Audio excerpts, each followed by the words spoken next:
Maraming salamat po, Preacher Mark. Tayo pong lahat ay magbukas ng ating pong Biblia sa aklat po ng Esther. Pero bago po yan, atin muna pong sambitin ang ating pong panata, ang aking pangako sa aking Panginoong Hesus. Kaya sabay-sabay po nating sambitin, ipamumuhay ko si Jesus bilang aking Panginoon at tagapagligtas. Siya ang aking kanlungan sa oras ng problema at kahirapan. Siya ang aking pag-asa sa panahon ng kalungkutan. At ako'y nangangako na hindi ko hahanapin sa ibang lugar, sitwasyon, tao o kayamanan man ang lahat ng awa at biyayang tanging kay Kristo ko lamang matatagpuan. Amen ba? Praise God. Alam niyo po, ang ating panahon po ay isang panahon na po na kung saan ay nakakatakot na. Hindi natin alam kung ano mangyayari bukas, kung ano pa mga restriction na i-impose sa atin. Pero wala po tayong dapat ikatakot sapagkat meron po tayong Diyos na kumukontrol ng lahat. Amen? Ngayong hapon, nais ko po kayong imbitahan sa mensahe po ng ating pastor, dito po sa aklat po ni Esther, chapter 2, verse 7 and verse 8. Ito po ang ating pong foundation verse na ating pong babasahin. At basahin po natin ito responsibly. Dalawa lamang po yan. Ako po mauuna sa unang verse, sa verse 7, and then susundan niyo po ito sa susunod na verse, ang verse 8. In the book of Esther, chapter 2, verse 7 said, "And he brought up Hadassah, that is Esther, his uncle's daughter, for she had neither father nor mother, and maid was fair and beautiful from Mordecai, when her father and mother were dead, took for her own daughter." Verse 8.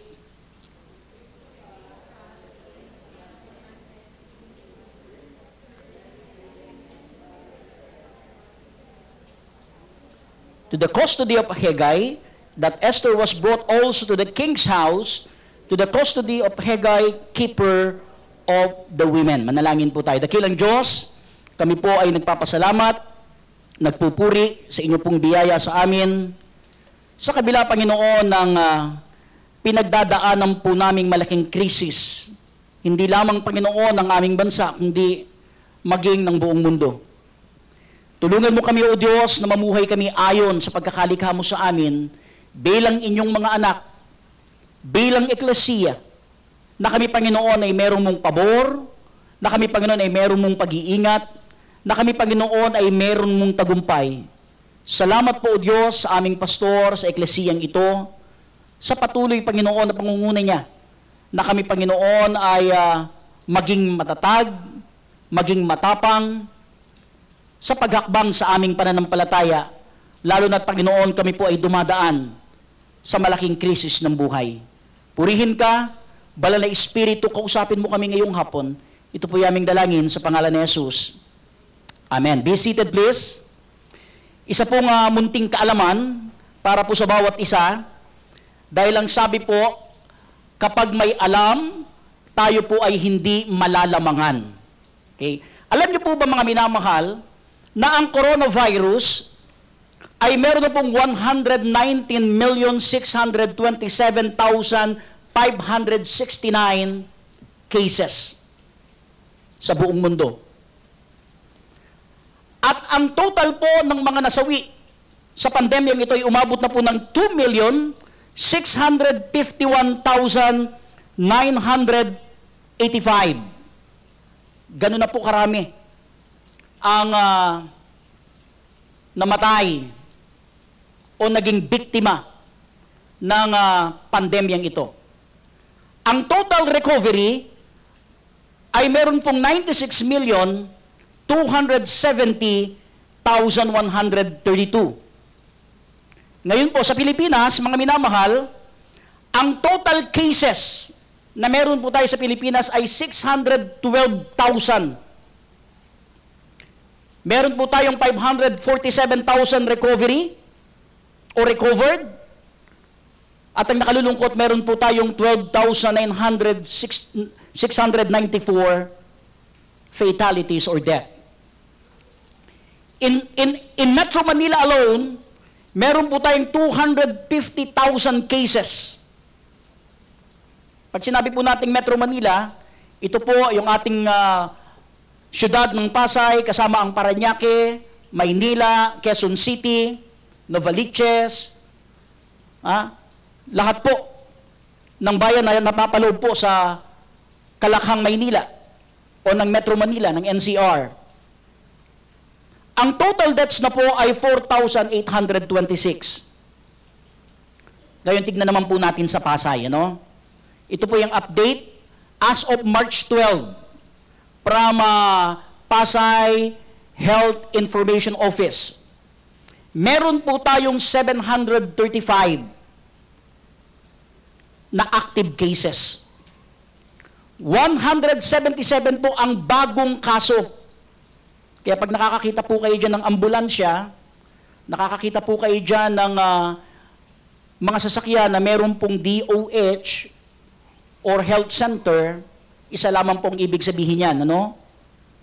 Hindi na po kinakailangan mag-stay sa community, yung taong yan, kinakailangan na po siyang ilagay sa full isolation. Ang recovery po natin ay nasa 8,177. At ang mga bilang ng nasawi sa ating pong syudad ay umabot na po ng 235.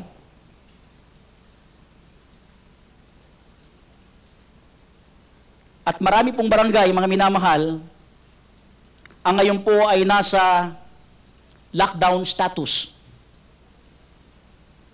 Alam nyo ba na meron po tayong 72 barangay, no? At kapag may nakita po kayong mga pulis, ang nagbabantay na po doon sa mga streets o doon po sa mga entrada ng ating barangay, ibig sabihin po niyan, marami po ang active cases, no? At ako po ay sumasaludo sa lahat po ng ating mga kapatid na sa kabila po ng tinatawag na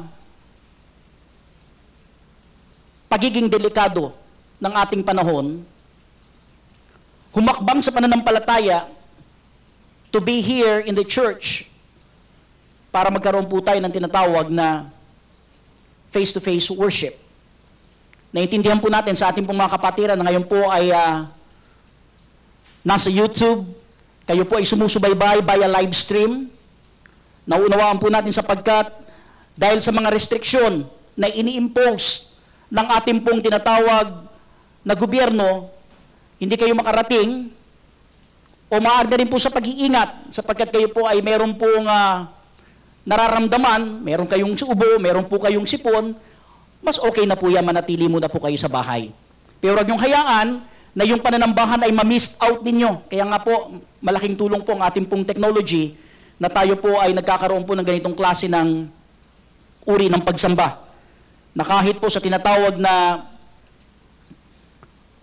panahon ng pandemya, we can still worship, we can still fellowship, and we can still get encouragement from the very Word of God. Amen? Alam niyo po ba na ang impact ng COVID na ito sa buhay natin? Ano ang mga binago nito? Ano ang mga ginawa ng pandemyang ito sa atin? Itong pandemyang ito ay nagdulot sa atin ng tinatawag na dramatic loss of human lives worldwide. Diba sabi ko nga sa inyo, napakalaki.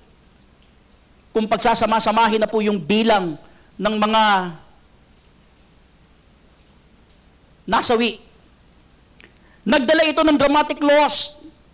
Naging malaking challenge po ito sa ating health system. Kung saan ang bawat ospital ay punong-puno. Hindi na nakayanan ng tinatawag na mga manggagamot yung dami ng pasyente. Nagkaroon ito ng tinatawag na economic and social disruption. Yun nga lang pong pagkakaroon po natin ng ganitong klase ng pamamaraan sa ating pong eskwela. Hindi po ganun kadali eh. Ang hirap. Di po ba, tama po ba mga guro? Mahirap yung online, yung one-on-one, yung tinatawag na online na kayo po ay Sinisiguro nyo na napakinggan kayo ng estudyante, naintindihan ka ng estudyante, unlike kapag meron tayong face-to-face learning. Napakalaking challenge po. Napakalaking challenge sa ating pong social environment. Imagine, nagkaroon tayo ng una, 2 metro, hanggang sa naging 1 metro, lahat ng mga social activities suspended. Wala munang mga liga, wala munang mga ganito. Itong pandemic na ito ay nagbigay ng tinatawag na devastating effect to the tens of millions of people na ngayon po ay merong panganib na mahantong sa tinatawag na kahirapan lalo, kawalan ng trabaho, millions of enterprises face an existential threat. Nakita niyo naman, merong mga malalaking kumpanya. Ang halos ay, kung hindi man nagsasara, nagbabawas na ng kanilang tinatawag na manggagawa. Abay, napakalaki po ng Philippine Airlines. Napakalaki ng Ayala Company. Abay, napakalaki ng tinatawag na yung Jollibee, yung McDonald's. Pero tignan ninyo, maraming establishmento na itong mga malalaking fast food chain na ito, mas marami sa kanila ang nakasara. Bakit? Mahirap eh. Talagang masyado tayong na-hit nitong tinatawag na pandemyang ito. Ang nakakatakot nito, mga minamahal, dahil sa pandemyang ito, nagiging restricted ang galaw ng tao. At nawa, sana wag na tayong bumalik doon na magkaroon uli ng mga travel ban na ultimo yung pagdadala ng mga pagkain sa bawat probinsya, sa bawat bayan, maapektuhan. Kaya nagmamahal ang bilihin. At minsan kinukulang, kinakapos, nagkakaroon ng tinatawag na kaguluhan. Pero po, ito po ay inihula na po sa Biblia na darating ang panahon na in the last day, perilous time shall come. Ito na po yun, mga minamahal Kaya pag hindi pa po tayo nagising, hindi pa po tayo naging masigasig, hindi pa tayo maging seryoso sa ating buhay, pananampalataya, mga minamahal, yung kalaban na inilalatag sa atin ng dyablo, gagapiin tayo. At ang mga mananampalataya, ang mga Kristiyano, wala nang gagawin dahil natakot na. And with that, napakaganda po ng ating mensahe, ang buhay po ni Esther. Kaya nga po, mga minamahal, sa ating pong pagtawid sa krisis na ito, abay, wag po nating hayaan na gapiin po tayo ng tinatawag na takot at paglulumbay. Why? Kapag hindi po tayo naging maingat, mga minamahal, ito pong tinatawag na pandemya ng COVID, magdudulot po sa atin ito ng tinatawag na too much stress.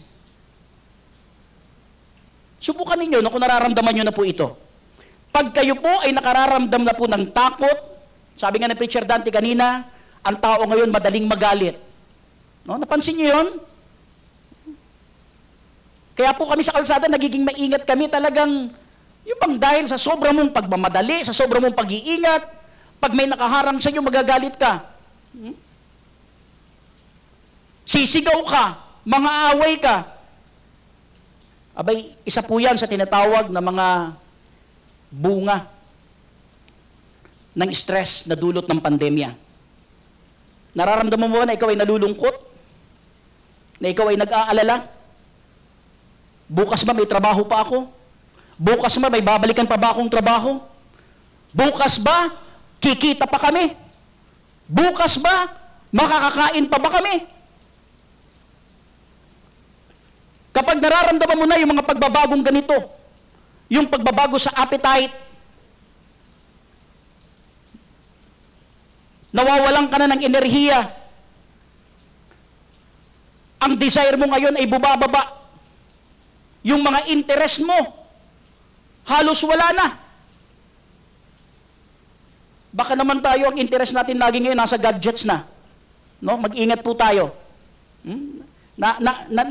Nagiget nyo po ba ako, yung pagising mo ng umaga, ang una mo nga hanapin cellphone. Di ba? Pag wala yung charger, mainit ang ulo mo. Pag naubusan ng baterya yung cellphone mo, ang init ng ulo mo. Pag nawalan ka ng load, ang init-init ng ulo mo. Listen. Abay baka hindi natin namamalayan, nagkakaroon na po tayo ng tinatawag na gadgets addiction. Ano po itong gadgets addiction na ito, mga minamahal? Pag hindi po tayo naging maingat sa tinatawag na panahon natin ngayon na kung saan tayo po'y expose sa tinatawag na teknolohiya, hindi natin namamalayan, hook na tayo. O yung ating mga anak. Nabasa ko po ito sa isa pong article. Apat pala ito, no? Apat pala itong tumitrigger sa tinatawag na kapag ikaw ay nahuhook na sa tinatawag na gadgets. Mga magulang, listen po. Apat po ito, apat po itong elemento. Unang elemento, trigger. Pangalawa, yung action. Pangatlo, yung reward. Pang-apat, yung investment. Ano kung ibig sabihin? Pansinin mo, no, kapag ikaw ay nahuhook na sa gadgets, pansinin mo baka meron ka ng elementong ito. Trigger. Ano yung nagtitrigger sa'yo kapag bore ka na, pag pumasok na po ang boredom, wala ka nang magawa, wala ka nang pinagkakaabalahan, papasok na po doon yung tinatawag na action. Ano yan? Kukunin mo yung cellphone mo. Pag titignan mo yung cellphone mo, titignan mo yung mga application, bubuksan mo yung Facebook, bubuksan mo yung browser ng computer mo. Ang trigger point, nabobore ka kasi. Ang action, bubuksan mo yung cellphone mo, i-open mo yung computer mo, and then, yung tinatawag na reward, pag in-open mo ngayon yung application, ito man ay Facebook, ito man ay Messenger, ito man ay Twitter, eto na. Nandoon na yung mga updates. No? Nandoon na yung mga photos. Nandoon na yung mga gossip. Nandoon na yung mga news na kung saan you are being entertained. At pagkatapos niyan, ang apat na elemento po, na kapag nararamdaman mo na ikaw ay meron na pong tinatawag na addiction sa gadgets, mag-i-invest ka na ng oras dyan. O, di ba nakita nyo kahit madaling araw, no? Ganon ka pa rin ng ganon, pindot ka pa rin ng pindot. Apat yung elemento, mga minamahal, check. Baka nandudun ka na, pumasok ka na, nahook ka na. Ano yung trigger point? Bore ka kasi. Pag bore ka, mas lalo mong gawing busy ang sarili mo. Di ba? Dahil kapag boring ka na, gagawa ka na ng aksyon, bubuksan mo na yung mga applications, eto ka na, nag-i-enjoy ka na, at uulitin mo. Yan po ang tinatawag na science of addiction.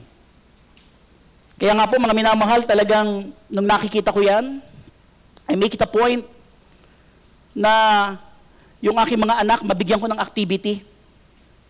Napansin niyo yun sa mga anak nyo? Lagi na lang nandoon sa gadgets. Akala nyo, nag-aaral pa, pero ando na, nagbabrowse na. Kung hindi man naglalaro, nanonood. Buti na lang, nauso yung mga pagbibisikleta, no? Nakita ko kasi sina Preacher Victor. Yung mga malalakas po natin dito, no? Sina Preacher Alex. Kasi mahirap kapag tayo po ay nahumaling na po ng ating pinagkakaabalahan na, pagising sa umaga, ay yung ating gadgets, hanggang sa tanghali, hanggang sa hapon, hanggang sa gabi, hanggang madaling araw, abay hindi na po natin nagagawa yung mga bagay na dapat nating gawin bilang isang mananampalataya. Kaya mag-ingat po tayo mga minamahal. At itong mga panahon na ito mga minamahal, kapag tayo po ay exposed na sa ganitong klase ng threat, hindi natin alam ang mangyayari bukas, hindi natin alam kung anong extent ng damages na ibibigay ng pandemyang ito, then fear will easily creep in our hearts. At kapag may takot na po mga minamahal sa ating puso, dito mo na makikita kung anong klaseng mananampalataya meron ka. Tandaan nyo mga minamahal, okay lang yan eh. Okay lang yan eh, ikaw ay makaramdam ng takot. It's natural. Pero yung ikaw ay humiga at magtampisaw sa takot, hindi na po okay yan. Yung ikaw ay humiga at magtampisaw sa tinatawag na anxiety or stress or depression, hindi na po normal yan. Why?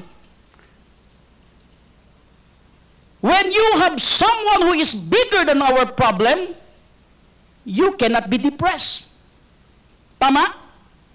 Pag meron po tayong isang persona na alam natin na mas malaki sa ating pong dinadalang problema, abay, hindi po tayo dapat na ma-depress. Meron tayong Diyos eh. Kung alam natin na ang Diyos ang magbibigay ng solusyon, bakit ka matatakot? Kung alam natin ang Diyos ang gagawa ng paraan, bakit hindi mo susubukan? Yan po ang dahilan mga minamahal kung bakit the Lord Jesus started the church. Alam niyo po ba mga minamahal ang dahilan kung bakit ang simbahan itinatag ng Panginoong Yesus? Because during those times, punong-puno ng takot ang mga disipulo. Tignan niyo po ang sabi ng John chapter 20 verse 19. At dito po natin makikita yung malaking role ng eklesiya. Dito po natin makikita yung malaking role ng ating pong simbahan kung bakit meron tayong bahay-sambahan, kung bakit meron tayong eklesiya, na kung saan patuloy tayong ini-encourage ni Pastor. Why? Sapagkat pag ang takot na po ang namumuno, dito po natin makikita yan sa eklesiya. Anong sabi ng John chapter 20 verse 19? Then same day at evening being the first day of the week, when the doors were shut, where the disciples were assembled for fear of the Jews, came Jesus and he stood in the midst and said unto them, Peace be unto you. Nung ang ating Panginoon ay namatay, at siya'y nailibing, natakot po ang mga Hudyo. Bakit? Sapagkat sila po ay patuloy na hinahanap ng mga Romano. Lahat ng identified kay Jesus. At nang ang Panginoon ay bumamon mula sa mga patay, sa kanilang unang pagkikita, iyan po'y araw ng linggo. Ano sabi dyan? The same day at evening being the first day of the week. That is Sunday, kaya nga napakahalaga ng linggo mga minamahal. Ito po yung dahilan bakit ang Panginoon, He instituted the church, because there was fear in the midst of His people. Parang panahon po natin. Abay, hindi mo naman pwedeng sabihin, hindi ka natatakot. Kami po, natatakot po ako eh. No? Sa Flores, sa likod namin, talaga namang kinukuha ng ambulansya. Sa harapan namin, kinukuha ng ambulansya. Sa F-Cruz lang, nung Sabado, may kinuha na naman yung ambulansya. Pero mo yung bombero dyan, dinidisinfect kami halos araw at gabi. Pati building, binubugahan. Oh, sinong hindi matatakot? That's why the church plays an important role to dispel the fear of His people. Yan ang dahilan kung bakit meron ng eklesiya. And I praise God for our pastor who stood up at sinabing manambahan tayo face to face in compliance with the IATF protocol. Di ba? Kaya nga hindi natin maintindihan yung mga kapatiran po natin na abay kaya naman po pero hindi makapunta, pero nakakapunta ng palengke, nakakapunta ng grocery, nakakapunta kung saan-saan, pero pagdating sa eklesiya, sasabihin niya, naku, natatakot ako. Ang susi dyan, mga minamahal, sundin lang natin yung basic protocol. Maghugas ng kamay, magdala ka ng disinfectant, magkaroon ng social distance, magdala ka ng face mask, magdala ka ng face shield. Pag meron ka niyan, protektado ka. Pero kapag matigas ang ulo mo, yan, isa ka sa mga tatamaan ng pandemya. It was the place to dispel fear. The church was started for comfort. It was the place for encouragement. Yung mga panahon na gusto mong mag-isa, yan yung mga panahon na dapat may kasama ka, kailangan mo ng kasama. At kapag tayo ay nagsama-sama, mga minamahal, yung takot nawawala at nagkakaroon tayo ng encouragement sa bawat isa. Ano sabi ng Hebrews? Not forsaking the assembly of ourselves together. Yan po ang eklesiya. Kapag tayo umalis ng ating bahay, pumunta tayo sa lugar na ito ng ating pananambahan, out from your place. Pagpunta natin dito, and we gather together, that is an ecclesia. Yun ang simbahan, hindi po itong building. When we gathered together, o di ba pag nandito tayo, lumalakas tayo sapagkat nakakapakinig tayo ng salita ng Diyos, which is being preached by our pastor. O, yan po ang dahilan. Bakit merong eklesiya? It is a place for encouragement. It is a place to give our tithes and offerings to God. Anong sabi ng 1 Corinthians 16 verse 1? Now concerning the saints, the collection for the saints, as I have given order to the churches of Galatia, even so do ye. Upon the first day of the week, let every one of you lay by him in store as God has prospered him, that there be no gatherings when I come. O, di ba?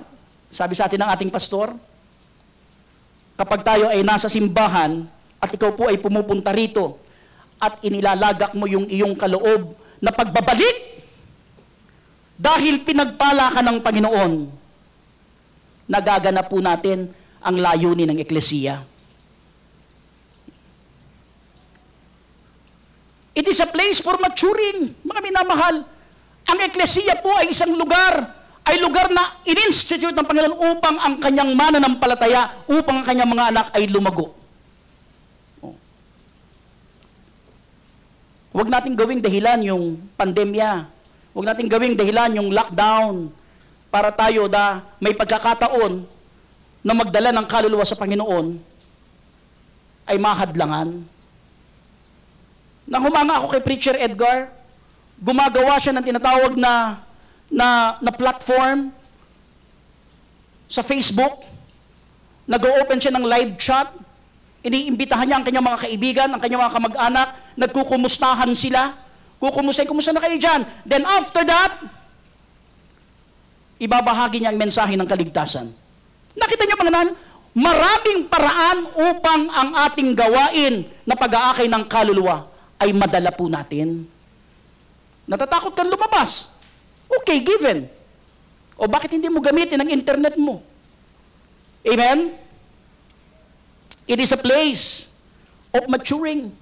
Tayo pong nandito na mga minamahal, isang araw, mula ngayon, bukas, isang taon na po tayong nasa ilalim ng pandemya. Isang taon na po tayong nasa ilalim ng tinatawag na protocols. Isang taon na po tayong nasa ilalim ng tinatawag na mga napakaraming restriksyon. Ano na ang nangyari sa buhay natin? Tumatag ba tayo sa pananampalataya o mas lalo tayong natakot na humakbang sa pananampalataya? Kaya may simbahan. Kaya meron pong eklesiya. It is a place of inspiration to go soul winning. Nakita niyo si pastor? Kahit saan niyang pumunta, if it is given a chance, lagi niyang ibabahagi at isasaysay ang mensahe ng kaligtasan. May pagkakataon Di ba? Huwag na nating pakawalan. Nandudoon Huwag na nating sayangin. Sa simbahan ito, paulit-ulit tayong hinahamon. na tayo po ay maging kabilang sa pag-aakay ng kaluluwa. Saludo po ako doon sa mga lumalabas, nang merong pong lubos na pag-iingat. May mga baong disinfectant at nagso-soul winning. Saludo po kami sa inyo. No? Maging maingat lang po tayo. Kaya nga mga minamahal, in this pandemic or in this times of hardship or in this dangerous time, let us take to look the life of Esther. Ang ating pong mensahe ngayong umaga, ngayong hapon, na inihanda po ng ating pastor, ay may pamagat na, how do I know what God wants me to do with my life? Paano ko malalaman yung mga bagay na gusto ng Diyos sa aking buhay na dapat kong gawin? Alam niyo po kasi minsan, alam na natin, pero dahil sa ating pong mga limitasyon, dahil sa ating pong takot, ayaw natin.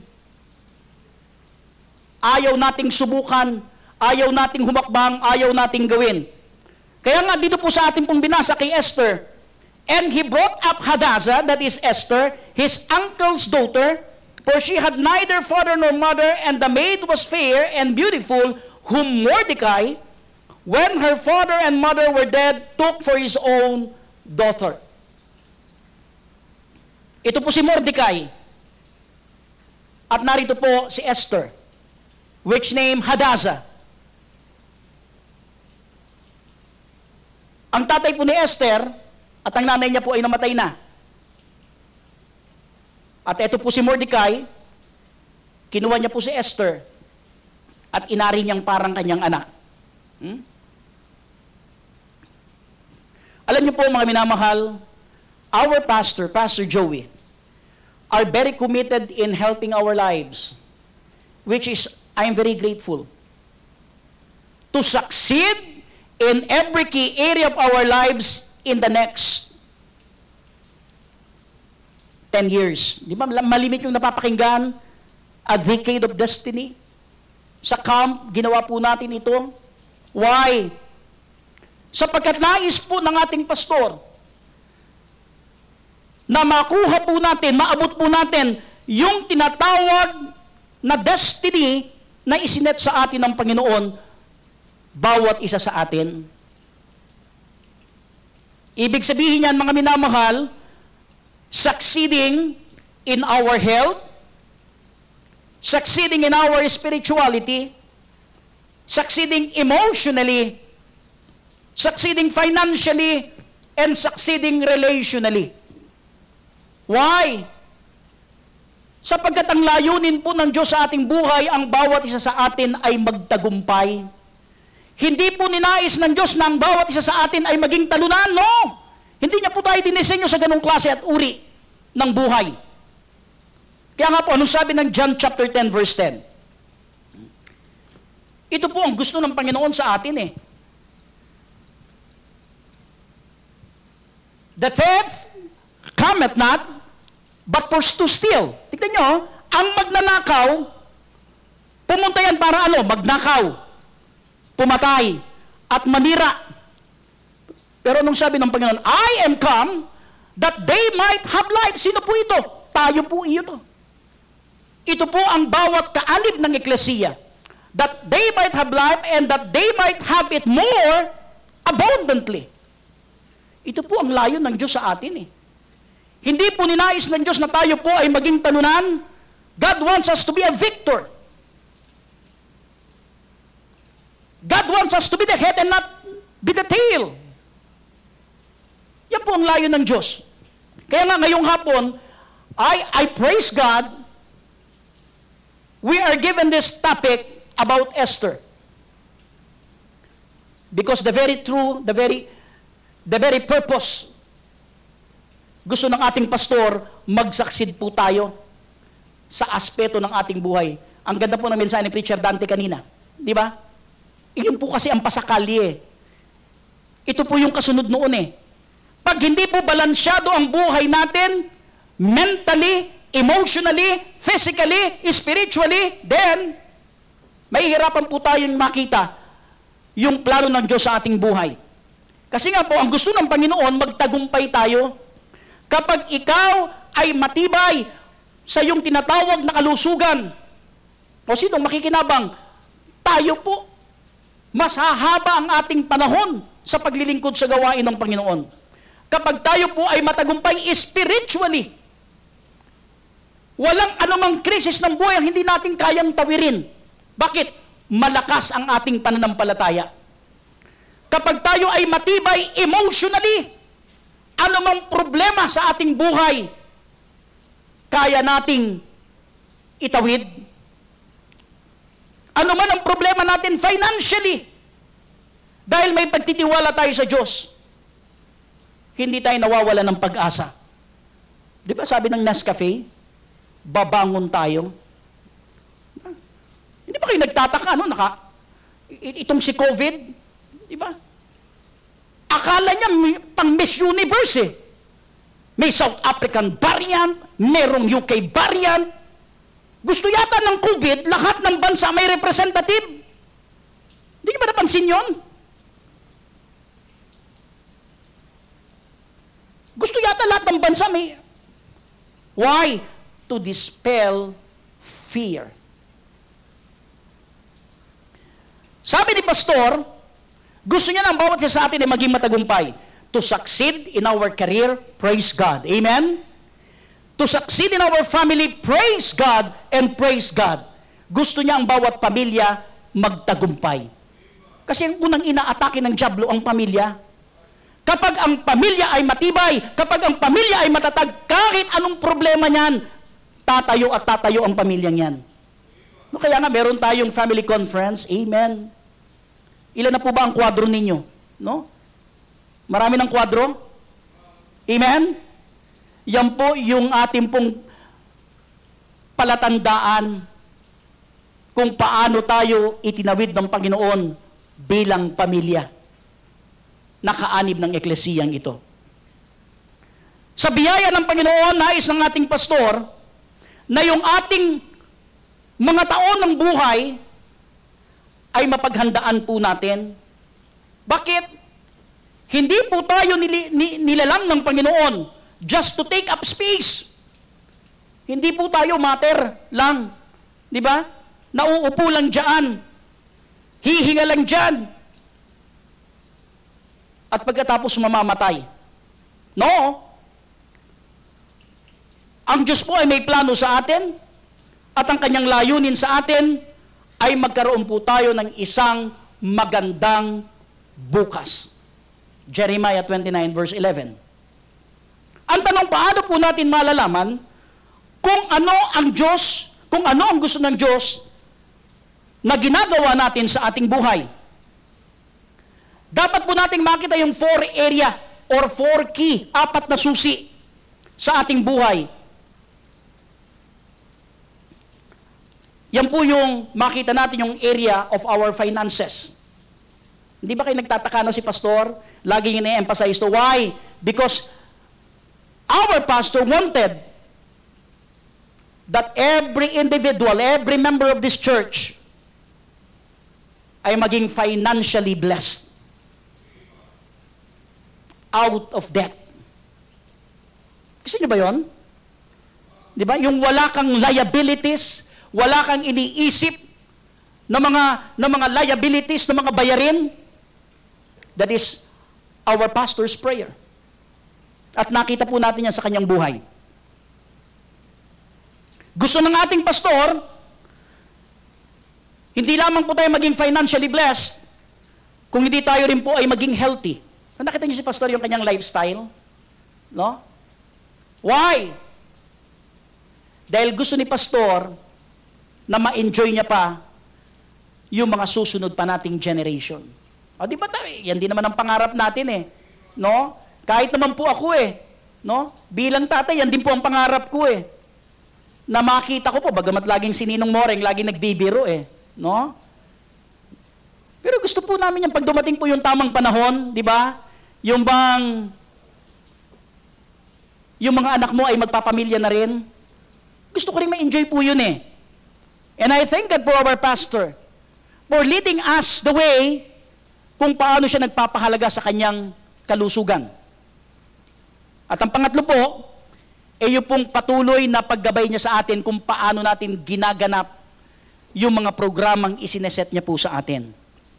Ngayon, ito pong istorya po ni Esther ay isa pong magandang halimbawa sa bawat isa sa atin. Isa po itong magandang modelo na makikita po natin at ma-discover po natin ano po ba yung destiny na meron po ang Panginoon sa atin. Pag pinag-aralan po natin yung background po ni Esther, galing po siya sa tinatawag na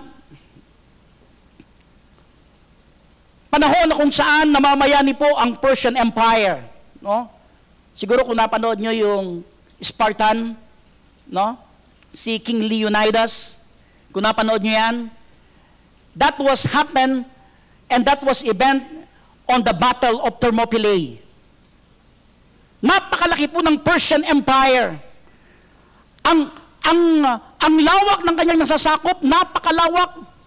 Magmula doon sa tinatawag na India, all the way to Africa. At siya po ay merong malaking vast of armies. Pero nahirapan po siya kay King Leonidas. Doon mo makikita yung mga mahuhusay na mga generals, mga mahuhusay na leaders. Na in the end, natalo po si King Leonidas, pero hindi po naging madali kay King Xerxes yung pagkakataon na yon.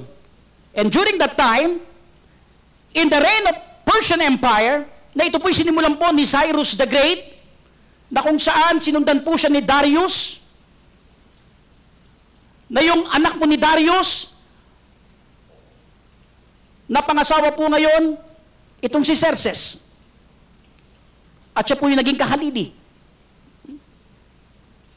sa pagiging emperor. Napakalawak ng kanyang tinatawag na armies, ng kanyang pag-aari. And one day, habang siya po ay nagtatagumpay sa pagsakop ng bawat mga bansa para mapabilang sa kanyang tinatawag na Persian Empire, mahilig siyang mag-party eh. Ito si King Xerxes. Mahilig itong mag-party-party. Tinawag niya ang lahat ng kanyang mga lieutenants, ng kanyang mga captains, ng kanyang mga noble leaders. Come on! Let's go party-party! Pahinga muna tayo. Mag-relax muna tayo. And during the time, nang siya po ay, siyempre pag-party, di ba? Ano gagawin niyo sa party? Mag-iinuman kayo. O, pag nag-inuman kayo, ano mangyayari sa inyo? Malalasing kayo. Tama? Tama ba yun? Sino ba nagpa-party-party rito? Hoy, ako lang. Ayun, amen, no? Praise God. No? Wala na po nagpa-party-party. At dahil po si Haring Xerxes ay lasing na, 10 ng kanyang mga kasama, tinawag niya ang kanyang queen na si Queen Vashti. Sweetheart, come over here. At gusto ka makita ng aking mga kaibigan, ng aking mga leader, ng aking mga mahuhusay na mga generals. Magsayaw ka nga sa harapan namin. Lasing na eh. Alam mo, pag lasing ka na, wala ka na sa wisyo. Wala ka nang matinong ginagawa. No? Naalala nyo yan, no? Ako, naalala ko tatay ko eh. Talagang paglasing na, ang galing na mag-English eh. No? Halos lahat na, nakakanta niya na. No? Ganun talaga paglasing na eh. Ang dami ng mga natatalong kaaway, magaling daw siya. Pagdating sa basketball, talagang number 1 siya. Ganun talaga eh. No, paglasing ka na, hindi mo na alam ang mga sinasabi mo. But Queen Vashti, meron po siyang integrity. Alam niyang mali, hindi tama. Hindi siya lumabas. Hindi niya sunod ang hari. At yun ang pinakamabigat kapag hindi mo sinunod ang hari. No? Dahil ang salita ng hari, batas yan. So, ang ginawa ngayon ni King Xerxes, Okay, ayaw mong sumunod? From now on, hindi ka na reyna. So be it. So hindi na po reyna si Vashti. At ang ginawa ng kanyang mga noblemen, mahal na hari, dahil wala na po kayong reyna, bakit hindi tayo magkaroon ng beauty pageant sa buong Persia? Magkaroon po tayo ng Miss Universe. At ang lahat ng contestant na yan ng magagandang babae ay ating pipiliin. At pagkatapos, piliin po natin yung pinakamaganda at siya po ang inyong magiging reyna. O sabi ngayon ni King Xerxes, okay, approve. Push nyo yan. No? At eto na mga minamahal, dito na po nagsimula ang istorya.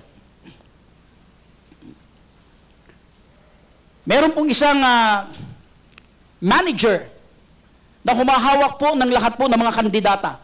No? At pagkatapos, nagkaroon po ng decree ang hari na bawat bansa, bawat probinsya ay magbibigay ng pinakamagandang babae bilang kanilang kandidata. And for 1 year, ito pong napiling napakaganda na mga babae sa bawat probinsya na kandidata, ito po ay aalagaan for a year. No? Lalagyan sila ng tinatawag na mga glutathione, ipapamper sila ipapasok sa spa, kaya ang swerte ng mga kababaihan during that time. No? At syempre, pagkatapos po niyan, ay pipili po ang hari. No? Dito na po pumasok ang buhay ni Esther. Si Esther, na isa pong orphan, si Esther po, na hindi naman kilala, siya po ay naging reyna at naging asawa ni King Xerxes. So the Queen of Persia is now an orphan, poor young Jewish women. Nung naging asawa na po siya ni King Xerxes, dito na po nagsimula ang problema. Eto na. No? Dito na po nagsimula ang tinatawag na mga plot, mga pagpaplano, yung mga panahon, yung parang yung mga pawok, no? yung mga dilawan, no? Na talagang galit sa namumuno, sa liderato, no? Kung ano-ano mga pinagsasabi nila, no? Lahat ng paninira, lahat ng mga issues, ibabato. At sabi nung dalawang ito, tanggalin natin sa pagiging hari, si Haring Xerxes. At dito ngayon pumasok si Mordecai. No? Narinig ni Mordecai yun. Yung kumupkup kay Esther. Na may masamang plano, yung kanyang tinatawag na magiting na tagapagbantay, yung kanyang PSG. Ha? Tatanggalin nila sa pwesto si Haring Xerxes. At ang ginawa po ni Mordecai, sinabi niya po yun sa reyna. Wow. Which is Queen Esther. At nung nalaman ni Queen Esther, ito po ay kanyang sinabi sa kanyang hari. At itong dalawang ito na nagplano para patalsikin ang namumuno ay ipinabitay ng hari. So ibig sabihin, yung mga pagkakataon, yung mga senaryo ginagamit ng Panginoon para makayag yung kanyang kalooban. Diba? Pag tinignan mo si Esther, abay, simpleng babae. Pag tinignan mo si Mordecai, simpleng mamamayan sa imperyo ng Persia. Pero ginagamit ng Diyos yung mga maliliit na tao para ihayag ang kanyang kalooban. It is a phenomenal story. It is a fascinating story. Pero ano po ang koneksyon nito sa ating buhay? Ano po ang koneksyon ng buhay ni Esther para makita po natin at malaman po natin ano pong buhay ang gusto ng Diyos sa atin? 4 na bagay po ang ginawa ni Esther. Pero ngayong hapon, tatalakayin lang po natin ang isa. How do I know what God wants me to do with my life? Number 1, I must recognize the gift that God has given me. Ito po yung mga bagay na ipinakita ng ating Diyos kay Esther.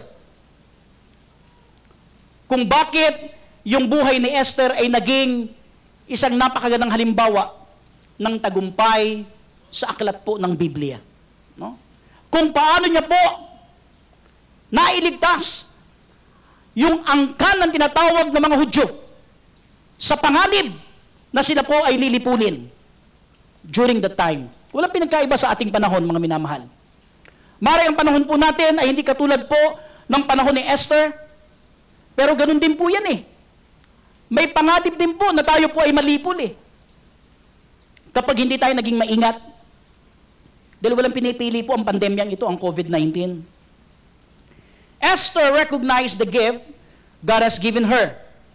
Kaya nga pong sabi ng Romans chapter 14 verse 12. So then every one of us shall give account of himself to God. Ano pong ibig sabihin, mga minamahal?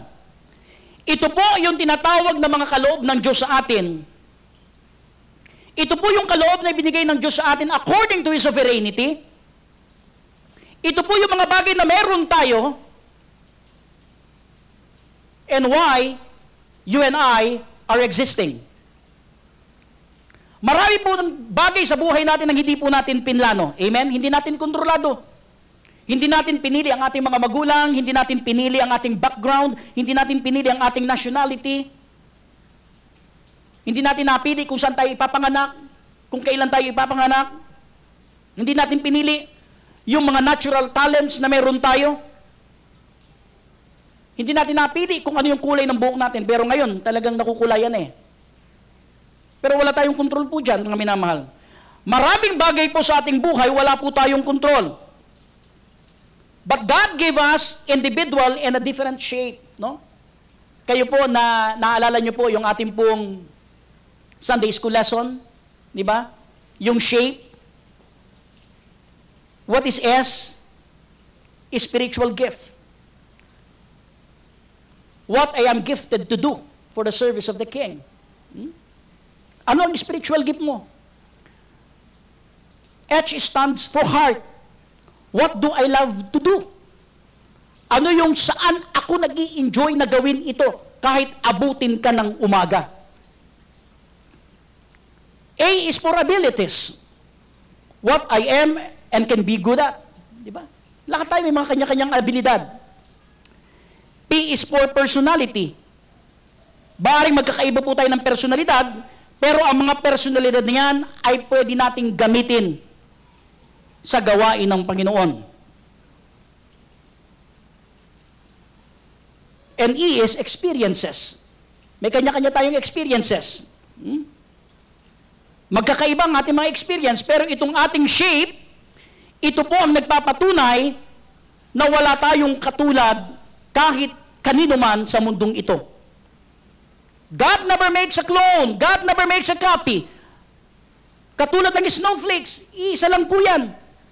Katulad ng thumbprint, katulad ng eye print, katulad ng voice print, katulad ng heartbeat. Very unique. Hindi po tayo magkatulad at wala tayong katulad. Unique ang ating footprint. Why? Because God molded you, God molded me, and He broke the mold. Magkakaiba po tayo ng angking mga kagalingan. Sapagkat yan po ang katotohanan na God equally love us. Amen? Kasi mahal tayo ng Diyos eh. We are all equally valuable. Lahat tayo mahalaga sa Diyos. We are equally worthy of respect. Meron tayong human dignity. There is nobody who is unimportant. Wala pong hindi importante rito, mga minamahal. Magmula po doon sa laylayan, sa pinakamaliit, hanggang sa pinakamataas, pantay-pantay po tayo dito. Ba? Lagi nga ipinagyayabag ng ating pastor, di ba?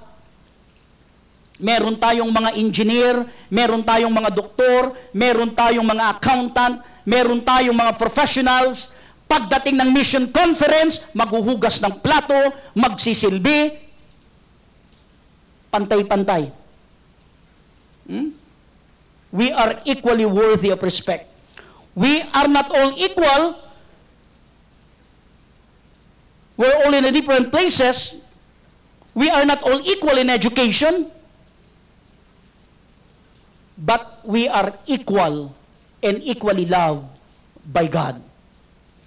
And equally given an opportunity. Kaya nga mapalad tayo eh.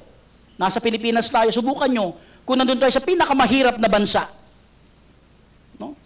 Na halos ultimo yung kanilang iipunin nila para inumin dahil sa kawalan ng mainom at makain. No? Tayo rito, ang dami pa nating reklamo. No? Gusto pagdating ng gabi, meron pang midnight snack.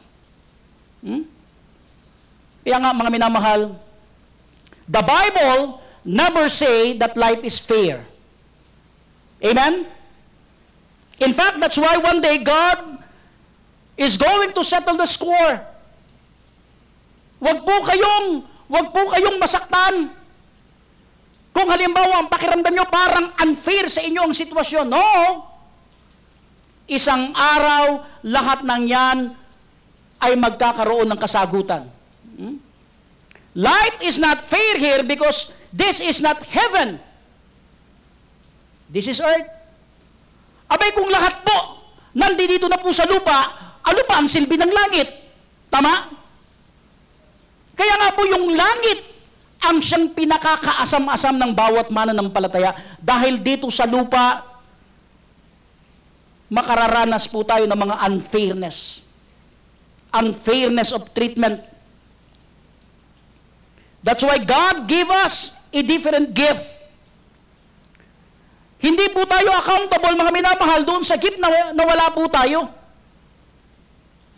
Accountable po tayo sa gift na meron po tayo na ibinigay sa atin ng Panginoon. Hindi po ako magaling sa mga computer graphics. I'm not good at that.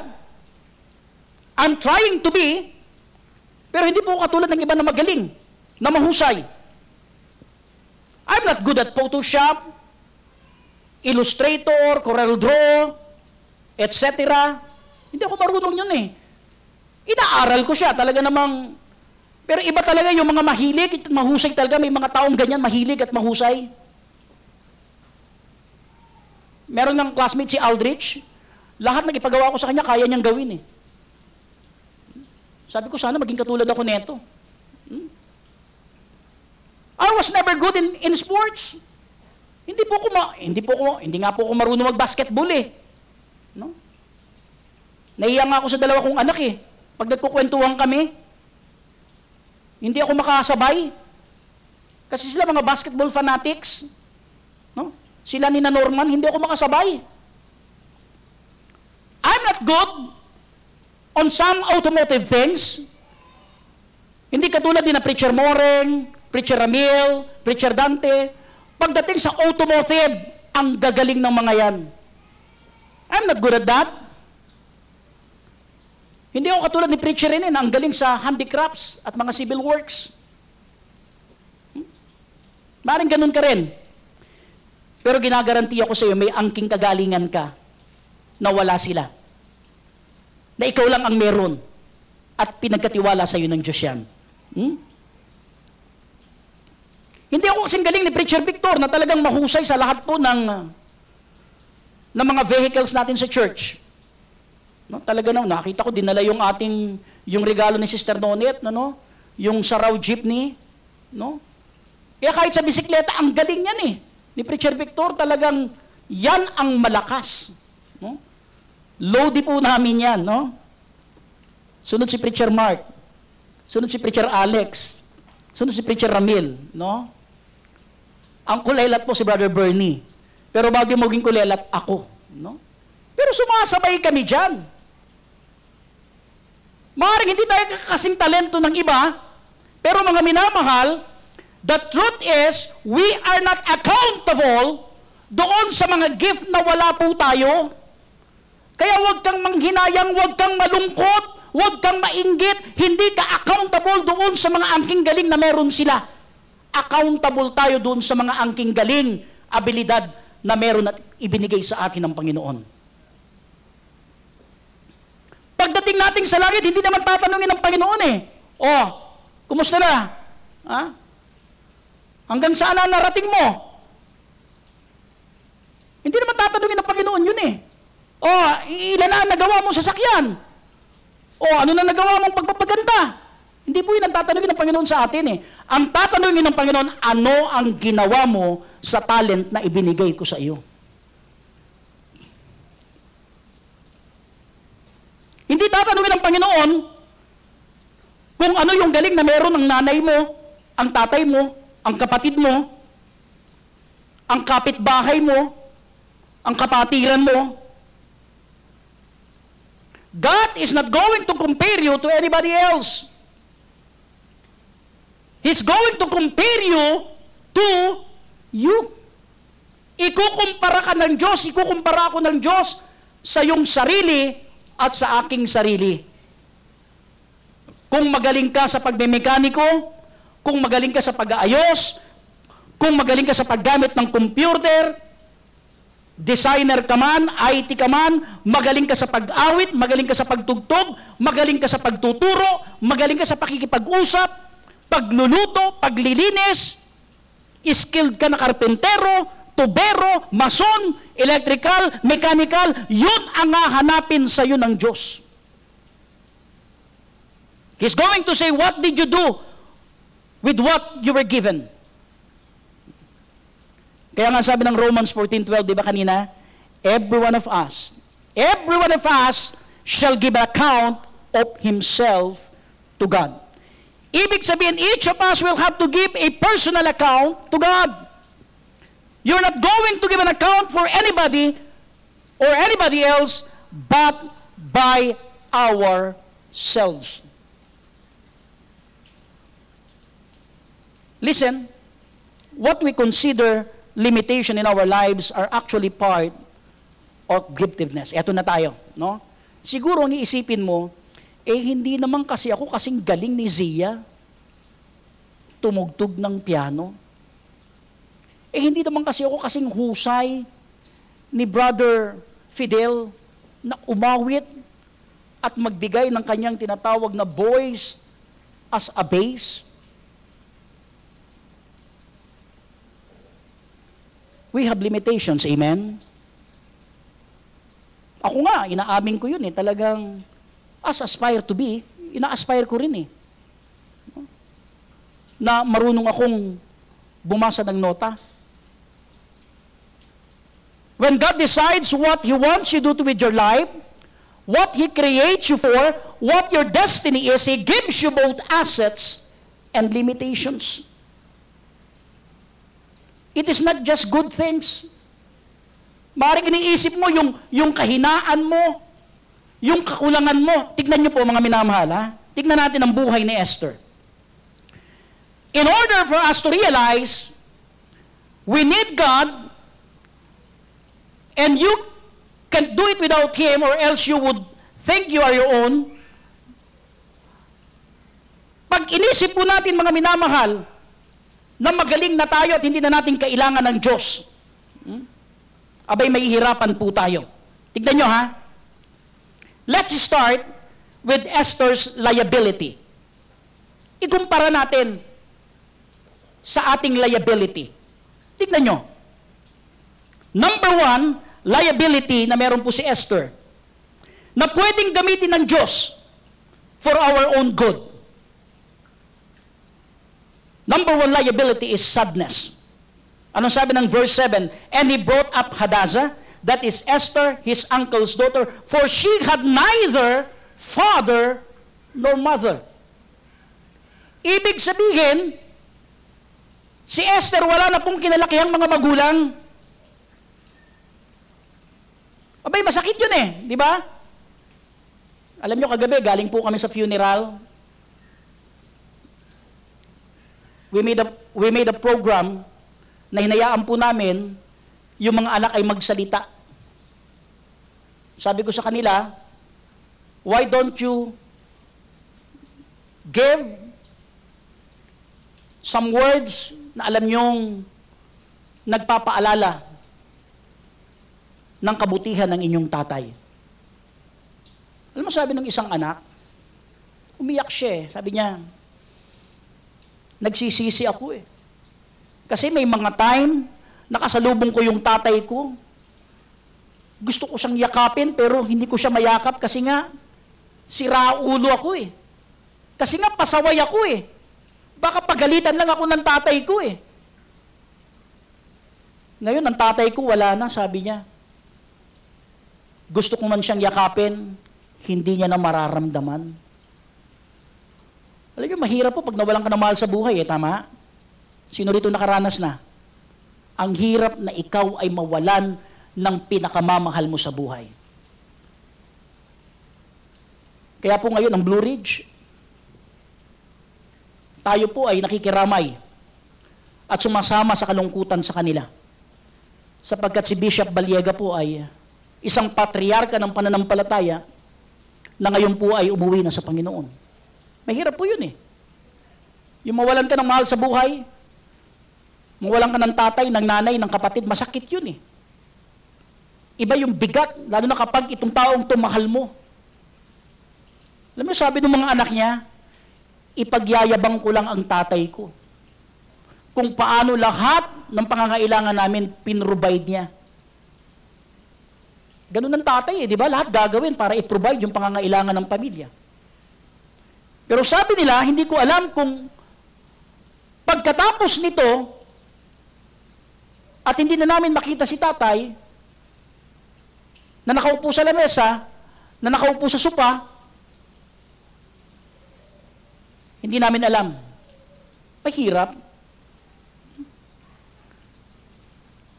Ganyan po si Esther.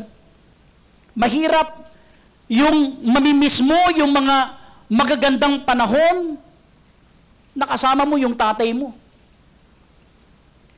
Nakasama mo yung nanay mo na ginagabayan ka niya, na tinutulungan ka niya, na pinangungunahan ka niya sa mga simpleng gawain ng bahay, tapos all of a sudden, wala na siya. No? Mamimiss mo yung tatay mo, na dati kasama mo. Na kapag meron kang nararamdamang hindi maganda, pupunta ka kay nanay.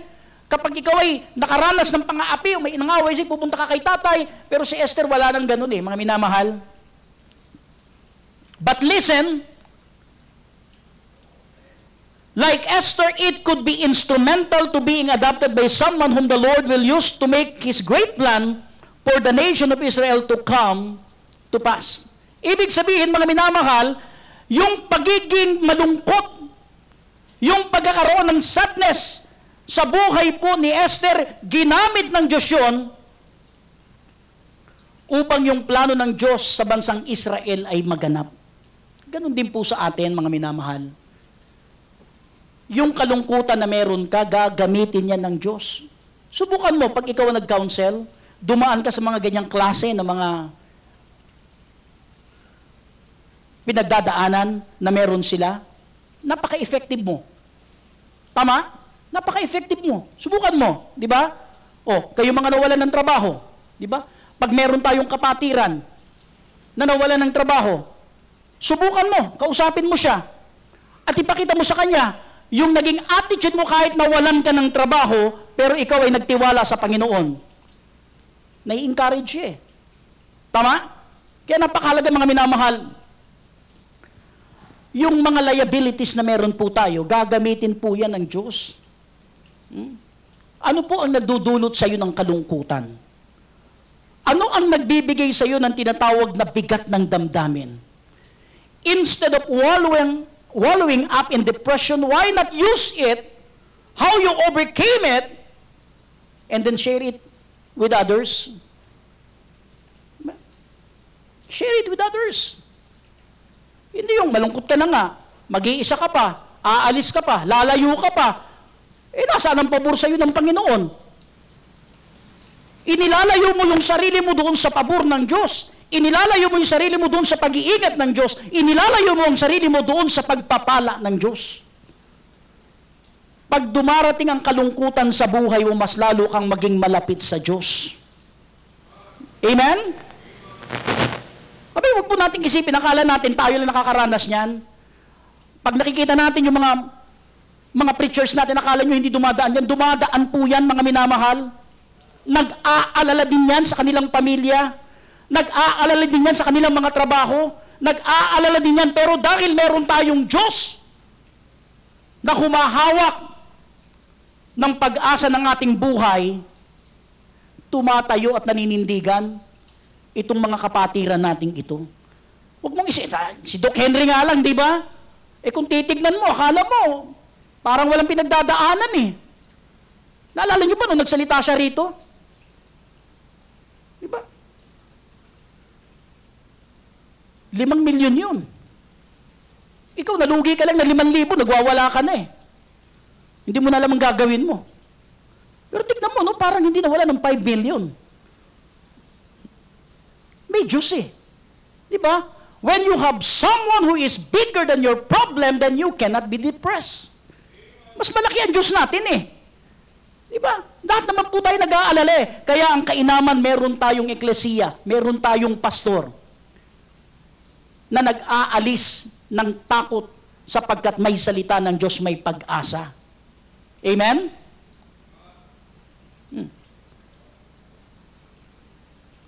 Anong kalungkutan meron ka? Itong kalagayan po ni Esther, ginamit ito ng Diyos. What else? Ano pa ang liability na meron si Esther? Not only sadness, is smallness. What is this? This is inferiority. She was inferior, she was a minor, she belongs to the minority. Esther chapter 2 verse 5, Now in Shushan, in the palace there was a certain Jew whose name was Mordecai, the son of Jair, the son of Shimei, the son of Kish, a Benjamite, who had been carried away from Jerusalem. Tignan nyo, no? Itong buhay ni na Mordecai, sila po ay namuhay ng alipin, sa pagiging alipin, sa patuloy na pagiging alipin. Pag alipin ka po ng panahon yan, wala kang kwenta. Esther was a minority in the land of her slavery.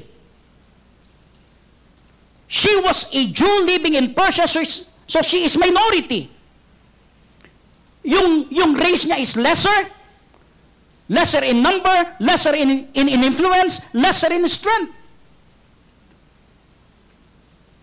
But listen, sa kalagayan po ni Esther, it is impossible to Esther to make something great for her life, much more of her nation. Pero ang kagandahan sa Panginoon, wala pong imposible. But God used the inferiority for Esther to trust no one but Him. Ganon po kumilos ang Diyos eh. Ganon po ang programa ng Diyos, mga minamahal. Kapag inisip mo na kasi na malaki ka na, mahusay ka na, magaling ka na, parang sinasabi mong hindi mo na kailangan ang Diyos. Yung tinatawag na pagiging minority ni Esther, tinuruan siyang mag-fast and pray. Kaya nga nung nalaman niya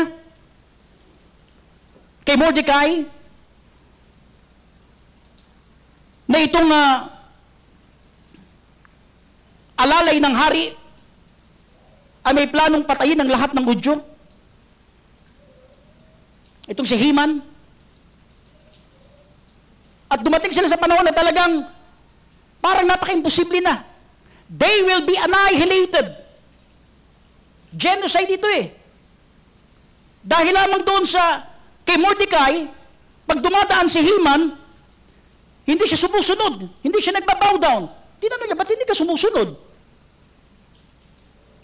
Kasi nga sabi ni Mordecai, hindi po yan ang paraan ng pagsunod po namin sa aming Diyos.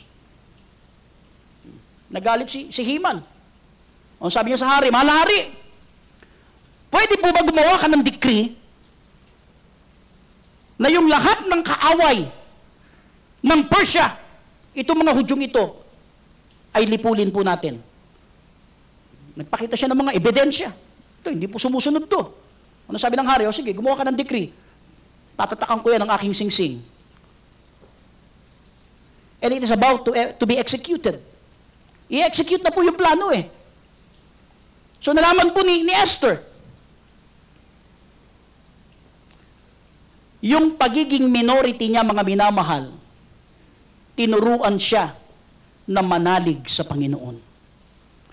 Kaya nga po yung ating liabilities, yung kalagayan mo sa buhay, ibinigay yan ng Panginoon sa atin upang patuloy tayong manalig at magtiwala sa Kanya. Kasi pag malaki ka na, pag puno ka na, ano pa ang pupunuin sa iyo ng Diyos? Kaya nga, inaalaw ng Diyos na mawalan ka, magkulang ka upang ang Diyos ay magpuno sa atin. Ganun po ganun po kumikilos ang Diyos. Liabilities. It taught her to submit to the plan of God. Though her uncle Mordecai, so they could both save not only themselves but their whole race too. Nakita nyo? Kaya nga hindi po dahilan mahirap lang po kami. Simple lang ang trabaho ko. Ako po'y abang lingkod lamang. Ako po'y hindi nakapagtapos ng pag-aaral. Gagamitin ng Panginoon yan. Smallness. What else? Number 3, liabilities na meron po. Si Esther, singleness. Anong sabi ng verse 7? And he brought up Hadassah, that is Esther, his uncle's daughter, for she had neither father or mother, and the maid was fair and beautiful, whom Mordecai, when her father and mother were dead, took for his own daughter. Esther was a single woman. Alam niyo mga minamahal, sa panahon po ng pamumuno po ng Persian, ang babae po doon walang kwenta. Lalo kapag single ka, you are amount to nothing. Wala kang rights. Pero yung pagkakataon na yon na siya po ay na single, that made Esther less resistant to the plan of God that He placed in her heart of Mordecai. Yung kanyang pagiging single, yung kanyang pagiging isa, ginamit yun ng Diyos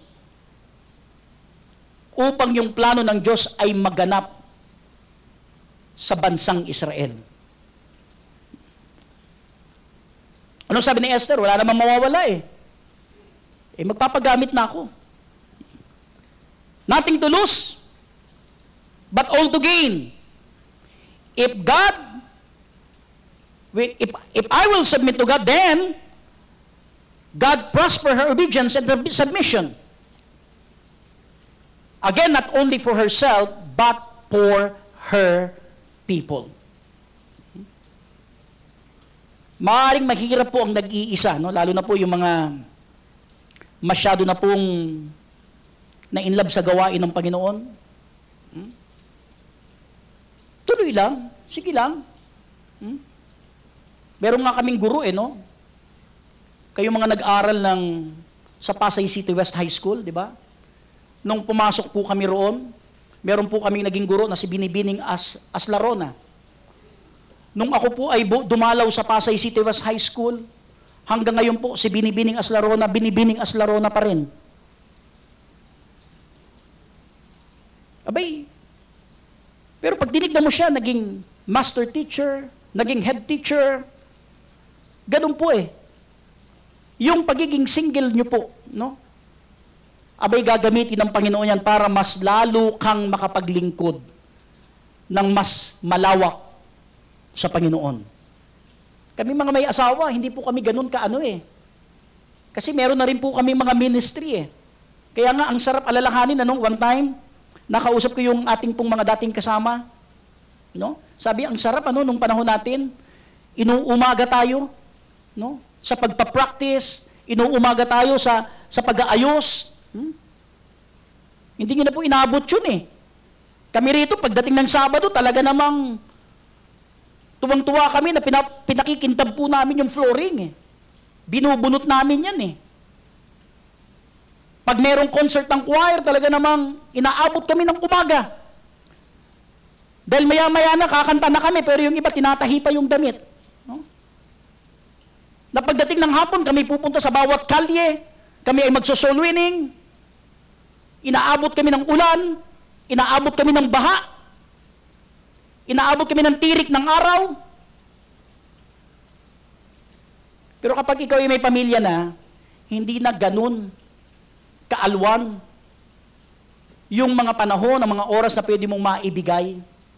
Kaya nga, magpasalamat ka habang single ka pa, na ginagamit ka at naibibigay mo ang maraming oras sa Panginoon.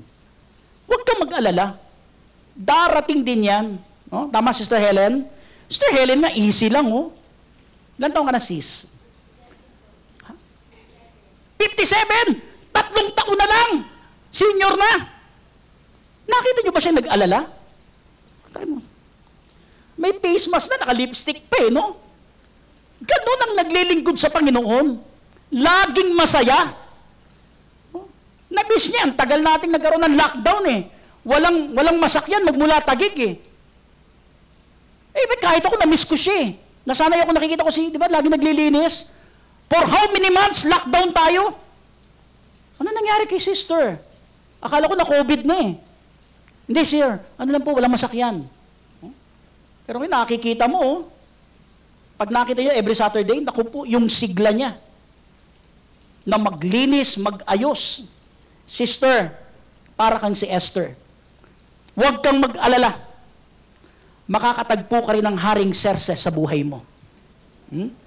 Kung si Esther nga, nagkaroon ng asawa, hari pa. Being lonely, inferior, or single won't hinder God from working in our lives and doing something great even though for you and me. Kaya nga, ang hamon dito, kayong mga single, habang mga single pa kayo, wag na kayong manghinayang maglingkod. Wag nyo nang tawaran yung mga oras na pwede nyong ibigay. Ibigay nyo na. Ipagamit nyo na. Kasi isang araw, pag may pamilya ka na, hindi ka nakatulad ng isang single pag naglilingkod. Kaya nga, natutuwa nga ako dun sa Friday edition namin. Talaga namang, di ko alam kung natutulog pa no? Talaga naman, lahat na lang, planado na lahat, Madaling araw na, nagchat-chat pa. They were enjoying. Esther was poor. She's young. She's a minority. She's a single woman and she's a believer in God in a pagan culture. Typical po ito sa Diyos, mga minamahal. He loved to use the unexpected. God loves to use the unexpected.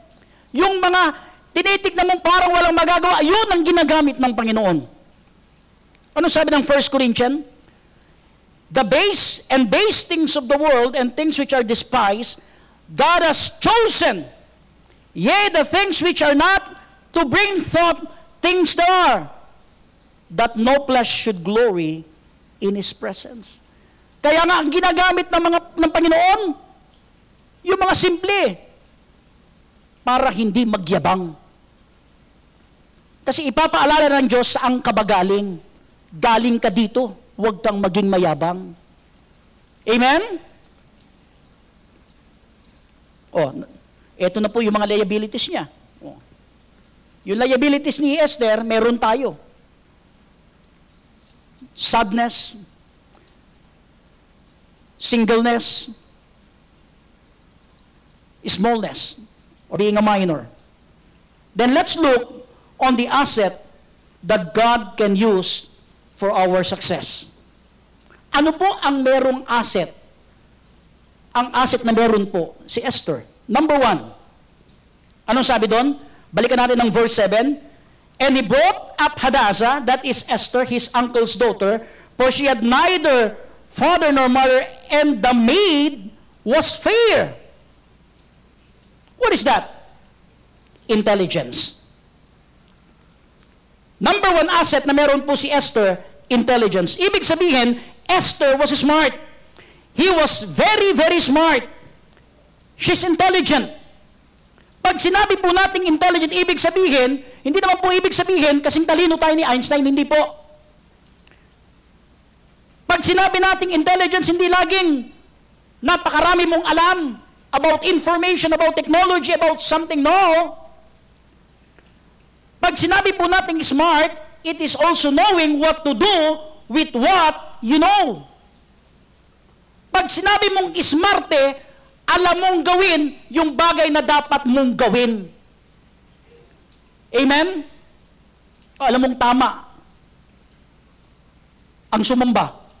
O, hindi mo ginagawa, o hindi ka smart. Alam mong tama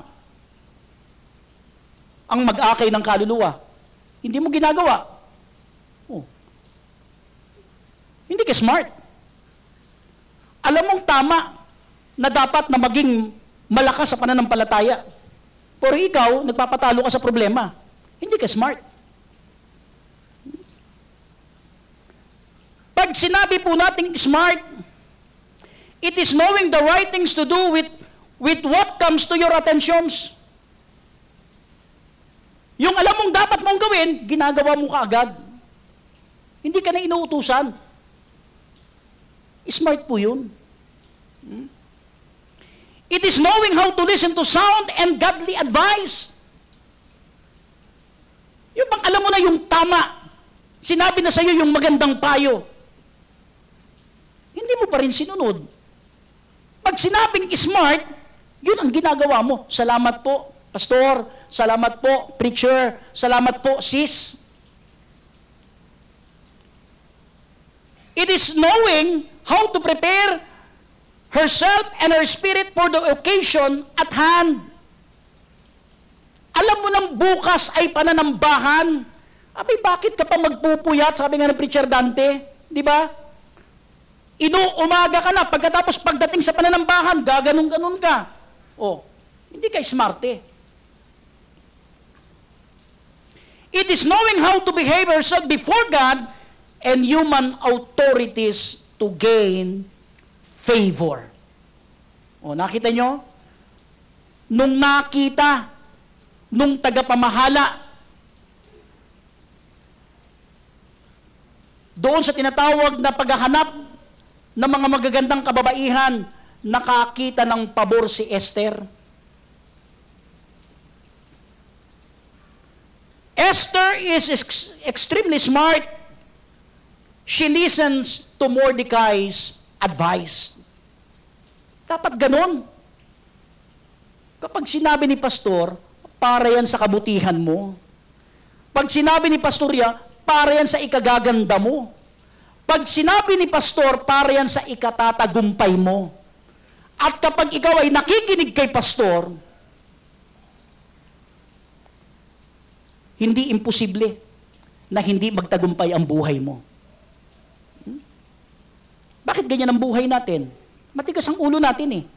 Ayaw natin sumunod kay pastor eh. Sinabi na nga ni pastor eh, di ba? Ikaw naman, okay lang sa'yo. Si Esther, nung sinabi sa kanya ni Mordecai, huwag mong sasabihin ikaw ay Hudyo. She listened to Mordecai. Alam niya kasi para sa kanya yun eh. Kasi pag sinabi mong ikaw ay Hudyo, papatayin ka. She listened to Mordecai. Sa mga young people, pag binigyan kayo ng advice, take heed to that advice. Di ba? Pag sinabi ng mga ulang nyo, ito, para sa inyo yun. Sa ikabubuti nyo yan. Sabi nung isang anak kagabi, akala ko pinapahirapan lang kami ng tatay namin eh. Yung pag-uwi ko ng bahay, wala akong assignment. Pag-uwi ko ng bahay, lasing ako. Pag-uwi ko ng bahay, may bitbit akong babae. Pinapakilala ko, jowa ko, shot ako. Akala ko mahigpit lang ang tatay ko eh. Akala ko malupit sa akin ng tatay ko. Pero na-realize ko, tinuturuan pala ako ng tatay kong maging disiplinado.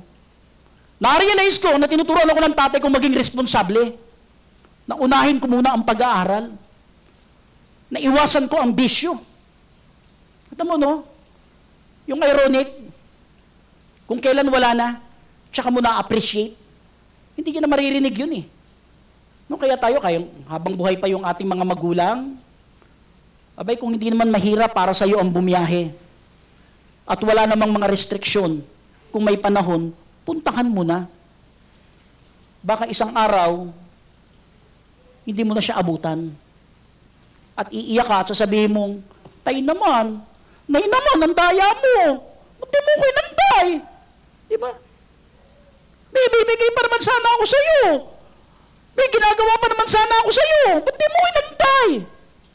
Kung kailan huli na.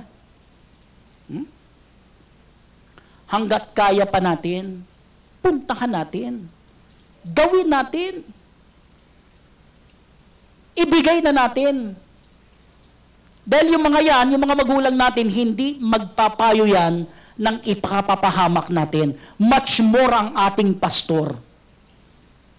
Pag sinabi ni pastor, ayusin mo ang buhay mo. Ayusin mo ang trabaho mo. Ayusin mo ang ministry mo. Ayusin mo ang pamilya mo. Para sa iyo yan. Para sa akin yan. Para sa ikatatagumpay natin yan.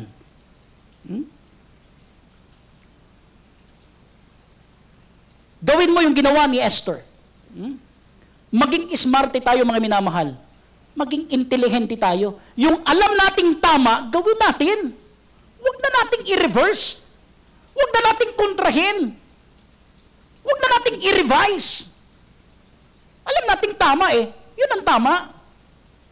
Di ba? Pag sinabing mali ka, mali ka. Di ba? Sabi ng pulis, bawal dumaan doon. Hindi ka pinadaan, nagalit ka pa. Ikaw na alam mo yung tama, gawin mo kagad yung tama. Thank you po, Mr. Officer. Sige po. Di pag alam ng officer, okay to ah. Taga saan ba to? Kaya pala, baptist pala yan. Kaya pala sumusunod. Di ba? Mas maganda yung remarks na yun. Kaysa naman, pampira to, baptist pa naman itong tigas ng ulo. Mas pangit na remarks yun. Ano po yung asset na meron po si Esther? Intelligence. Number 2, impressiveness. Pag sinabi po nating impressiveness, ang ibig sabihin niyan, she has the beauty, she is adorable, and she is attractive. Ano sabi ulit ng 7?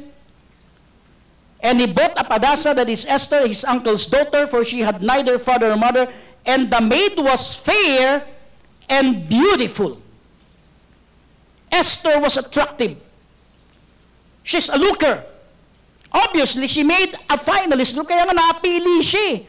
Among the finalists, siguro naman ang gaganda po ng mga representante ng bawat probinsya o bawat bayan na sinasako po ng Persian Empire. Pero among those beautiful women, stand out siya. Outstanding siya. Nakita kagad ng hari eh. Nung makita siya ng hari, I want her to be my queen.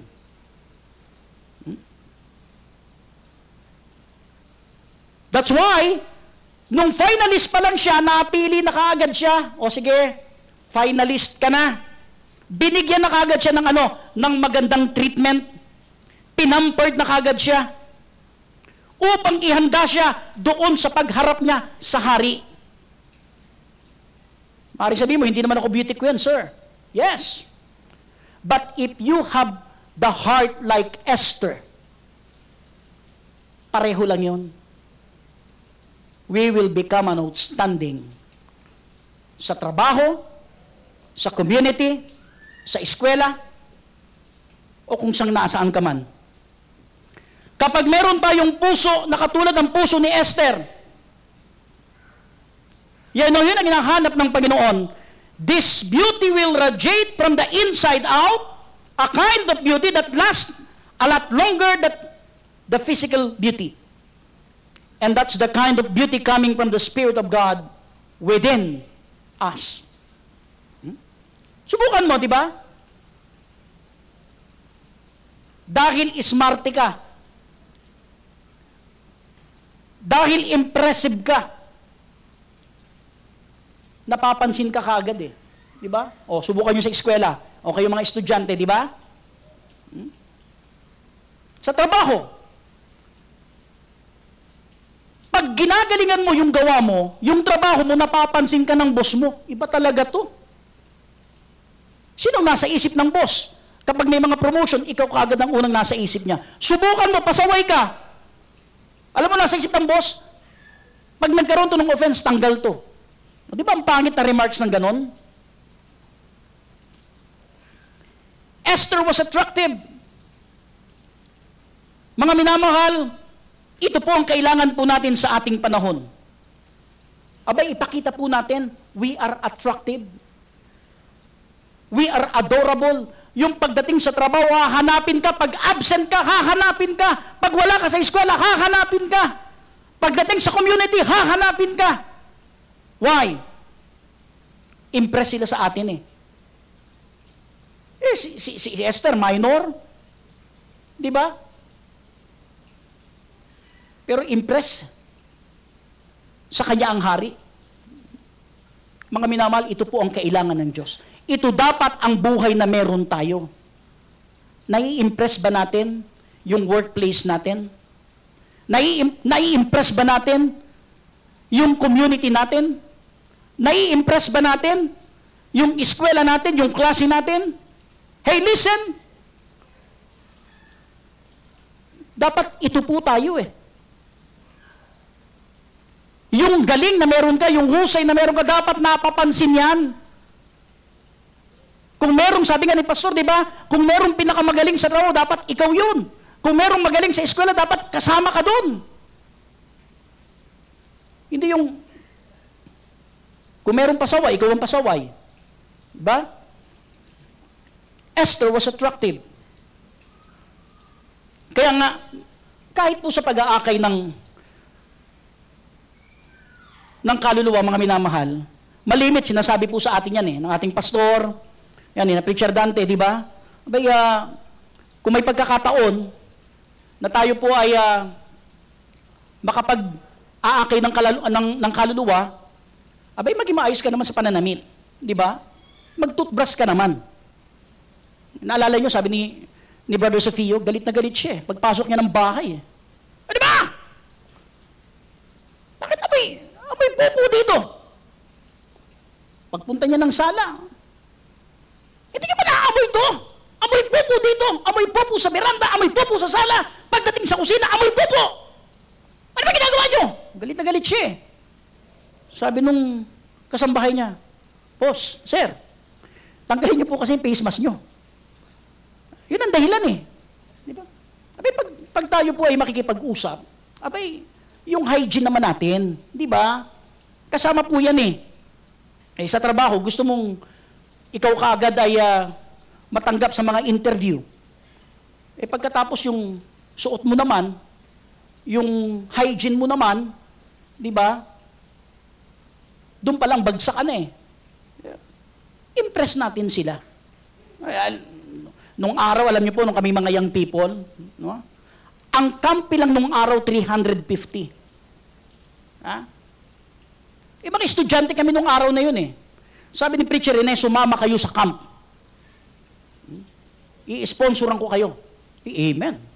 Binigyan kami ng 50 pesos. O 300 na lang. Diba? Si Pastor Joey, preacher pa siya, binigyan kami ng 50 pesos. Uy! 250 na lang. Kulang pa rin kami ng 250. So umiyak-iyak kami ng konti. No? Lumapit kami sa mga may trabaho. Bigyan kami ng tagbe-20. May kulang pa rin. Sabi sa amin ng isa nating kasama, okay Brad, bukas mag-report kayo sa trabaho. Mag-long sleeve kayo. Long sleeve talaga ako. Siyempre, sanay tayo mag-long sleeve. Pag-report namin sa Makati, Sir, andito na po kami. Oy, good.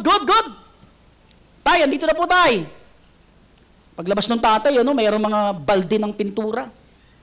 Oh, kunin niyo na itong mga pintura. Ako naman naisip ko, baka hindi sa amin yon. Kasi naka-long sleeve ako naka-necktie pa eh. Ang inisip ko, it is some clerical work. Sabi sa amin nung kasama natin, Brad, bitbitin mo na yan. Para saan to, sir? Oh, magpipintura tayo ng kalsada. Medyo naka-long sleeve kami, Sir, ba't mo pa kami pinang-long sleeve? Ang taas ng araw mangingitim tayo. Imagine sa kahabaan ng Makati.